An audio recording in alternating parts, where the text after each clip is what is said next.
اس چیز میں بہت فضیلتیں ہیں اور اس چیز میں اللہ تعالیٰ کی رضا چھپی ہوئی ہے. جب اللہ تعالیٰ کسی چیز کی قسم کھاتا ہے تو اس بات کی طرف اشارہ ہوتا ہے.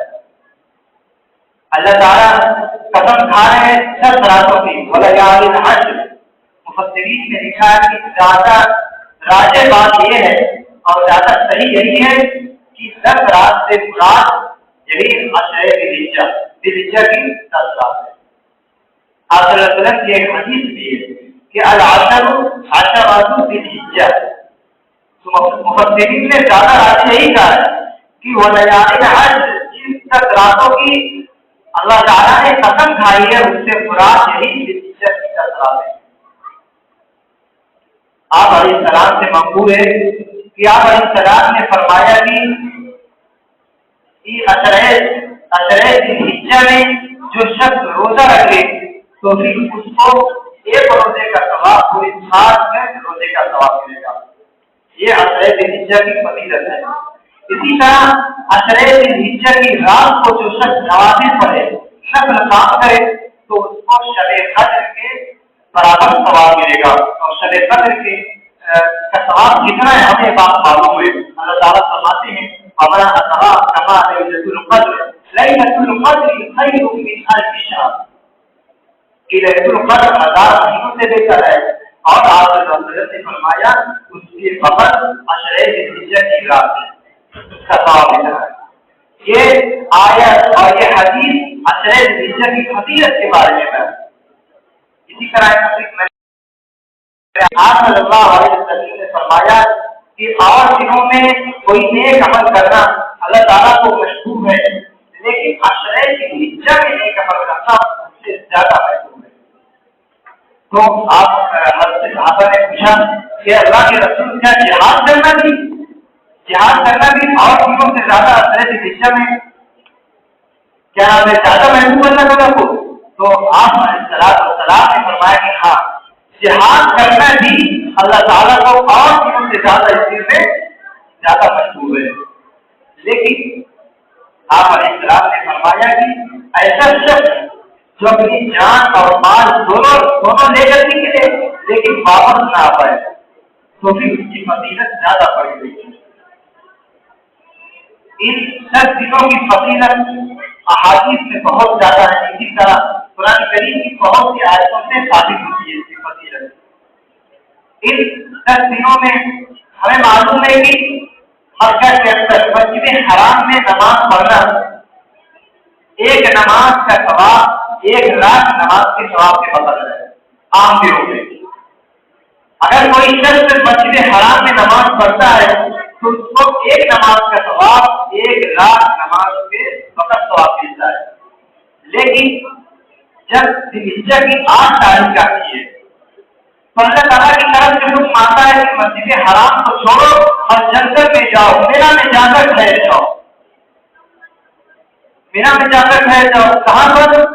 جہاں پر وہاں جا کر کوئی کام نہیں, نہ کوئی حکم ہے, نہ کوئی جمرہ, کوئی عمل نہیں, صرف جا کر ٹھہرنا ہے.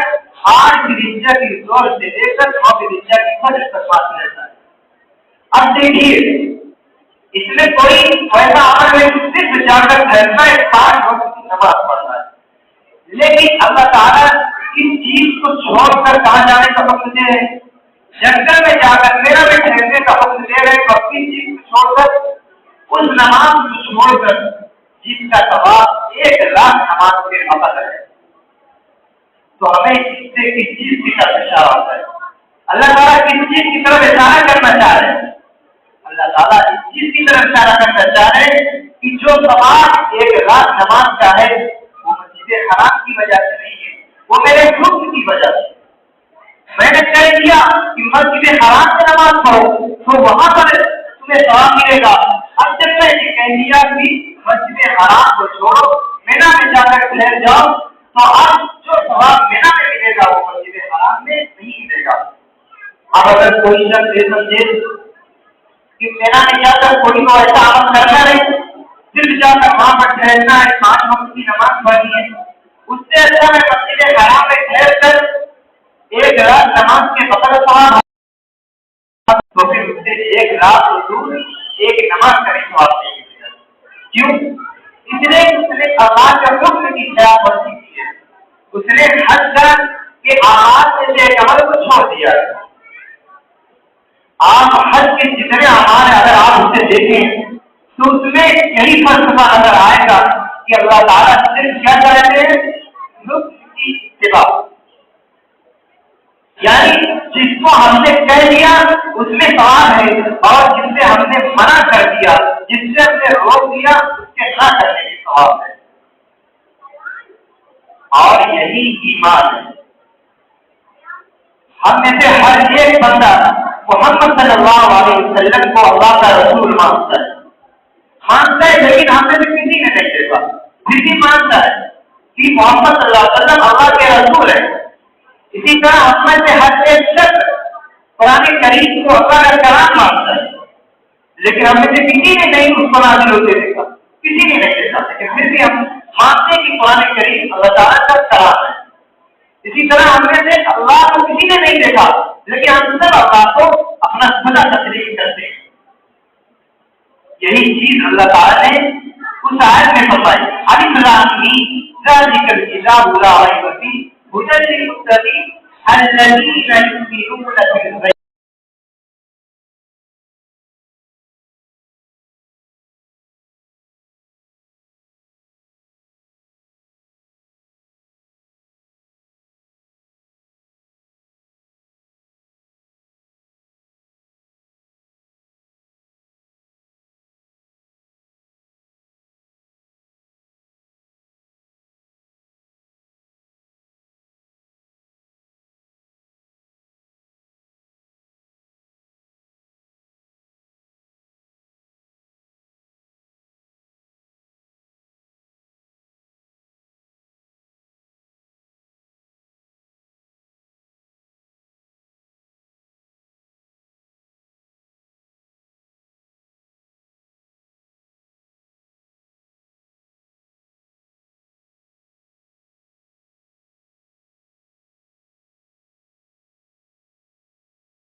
کیوں؟ اللہ کا حکم ہے. اسی طرح ہم حج کرنے جاتے ہیں. حج کے اندر کتنے اعمال ہیں؟ ہم جا کر کے عمارت کے ارد گرد گھومتے ہیں، یہ معقول بات ہے؟ آپ اس مسجد کے ارد گرد گھومیے، سب بندے آپ کو سب جتنے لوگ دیکھیں گے سب کہیں گے تو بیوقوف ہے، تو پاگل ہو گیا ہے. کسی بھی عمارت میں آپ چکر لگائیں سب آپ کو پاگل کہیں گے. لیکن ہم جب سادہ کا چکر لگاتے ہیں کوئی بھی پاگل نہیں کرتا. کیوں؟ اس لیے کہ اللہ کا حکم ہے. اسی طرح جب ہم ایک مخصوص پتھر کو حجر اسود پہ جب چومتے ہیں کوئی بھی پاگل نہیں کہتا. اگر آپ کسی پتھر کو چومی ابھی سب آپ کو پاگل کہیں گے. کیوں کوئی پاگل نہیں کہتا؟ کیوں؟ اس لیے کہ اللہ تعالیٰ کا حکم ہے، اس وجہ سے کوئی پاگل نہیں کہتا، اس وجہ سے وہ لباس کرتے. اسی طرح مینا کے اندر ایک مخصوص کھڑا پتھر ہے، اس کو جتنے حاجی جاتے ہیں کر مانتے. یہ کوئی اگر میں آنے والی بات ہے؟ ایک پتھر بازو سے ڈنکر ماری ہے، جتنے بیٹھے سب آپ کو بیوقوف کہتے ہیں. لیکن وہاں پر پتھر مارنا کوئی آپ کو بیوقوف نہیں کہہ رہا. کیوں؟ اللہ کا حکم ہے، اللہ کے حکم کی اتباع کرنا. اسی طرح سزا اللہ پر آسمان مسئلہ بولتے یہ دوڑنا ڈالنا یہ کوئی اگر میں آنے والی بات ہے نہیں. لیکن ہم کیوں دوڑتے ہیں؟ اللہ کا حکم ہے. کتنے اعمال حج کے اندر ہے، اگر آپ نے غور کریں گے تو پھر اس میں آپ پائیں گے کہ اللہ صرف اتنا چاہتا ہے کہ لطف کی آپ اتباع کریں. کوئی معقول بات نہیں ہے، اس میں کوئی معقولیت نہیں ہے، لیکن صرف ہم کیوں کرتے ہیں؟ کیونکہ اللہ کا حکم ہے. اور یہی چیز قربانی دیتی ہے. قربانی کا فلسفہ آپ دیکھیں، اتنے جانور تباہ ہو جاتے ہیں، کوئی بھی معقولیت اس میں نہیں ہے. آپ اس میں معقولیت تلاش کریں گے آپ کو معقولیت نہیں ملے گی. لیکن کیوں ہم یہ کرتے؟ اللہ کا حکم ہے، یہی اس کا فلسفہ، یہی اس کی روح ہے. قربانی کہتے ہی اس کو قربانی آپ پہلے پھر اس کے بعد رات پھر اس کے وقت اس کے معنی آتے ہیں قریب ہونا، قریب کرنا، قریب ہونے کی چیز. جس طرح کی آپ قربانی کہتے ہیں ایسی چیز جس کے ذریعے قریب ہوا جائے. کیونکہ قربانی کے ذریعے ہم اللہ تعالیٰ کا قرب حاصل کرتے ہیں، اللہ تعالیٰ کے قریب ہو جاتے ہیں، اس لیے لوگ قربانی دیتے ہیں.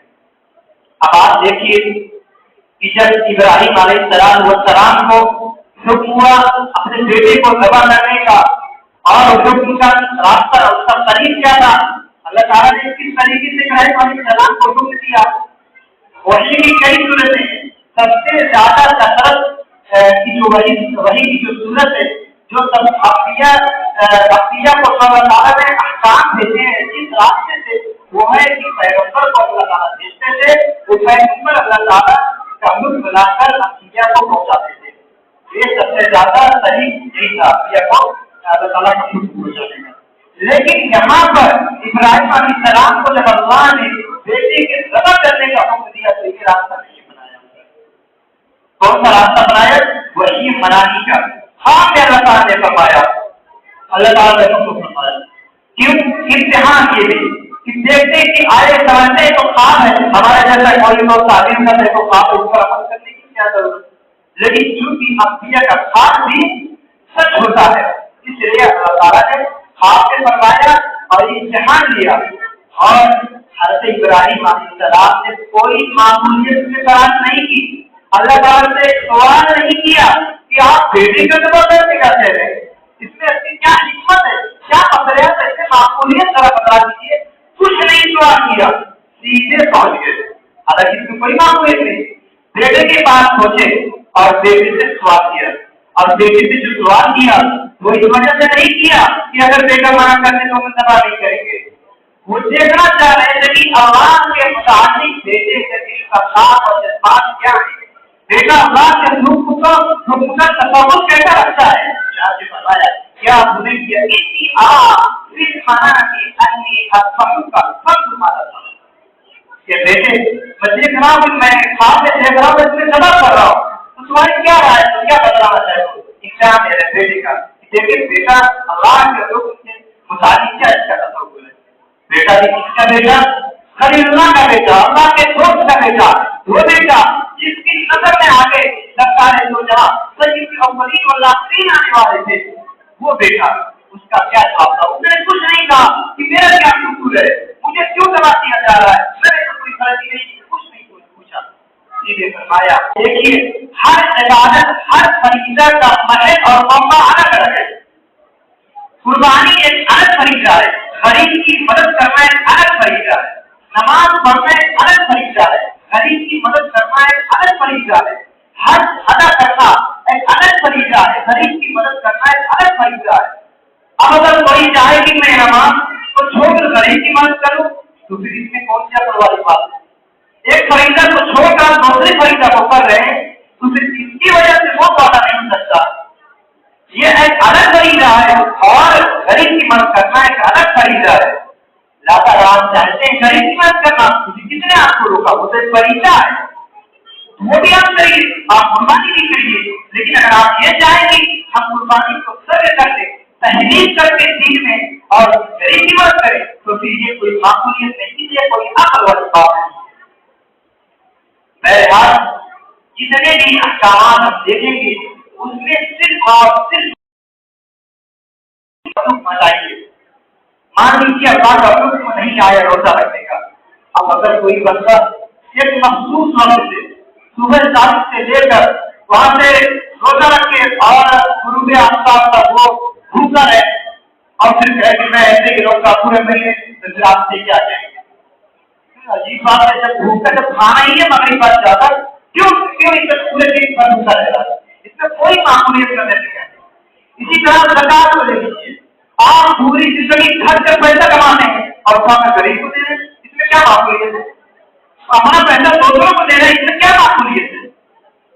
کوئی معقولیت نہیں، لیکن ہم کیوں دے رہے ہیں؟ غریب کو اپنا پیسہ اس میں سے ایک حصہ نکال کر وہ اللہ کا حکم ہے، اس وجہ سے زیادہ ہر بات پر آج جو ہمارے یہاں سے گمراہی پھیلی ہے، ہر بات پر معقولیت تلاش کرنا، اس میں کیا حکمت ہے، اس بات کا کیا فائدہ ہے؟ تو پھر بھائی کی دو صورت ہوتی ہے، یہ تلاش کرنے کی دو صورت ہو سکتی ہے، یا تو آپ یہ جو حکمت تلاش کرتے ہیں اس میں عقل تلاش کرنے کی کیا وجہ ہو سکتی ہے؟ ایک تو یہ وجہ ہو سکتی ہے کہ آپ یہ چاہتے ہیں کہ اگر کوئی غیر مسلم آپ سے سوال کرے تو آپ کو ٹھیک طریقے سے دین سمجھا دینا لیکن اگر آپ کا مقصد دوسرا ہے تو پھر آپ اپنے ایمان کی فکر کیجیے. اس لیے جو بھی تم ہے جتنی بھی عبادتیں ہیں جس طرح اللہ نے کہہ دیا کرنے کو اسی طرح کریے، نہ اس سے کم کریے نہ اس سے زیادہ. اللہ تعالیٰ ہمیں دین کو سمجھنے کی توفیق عطا فرمائے اور تمام کام پر عمل کرنے کی توفیق عطا فرمائے.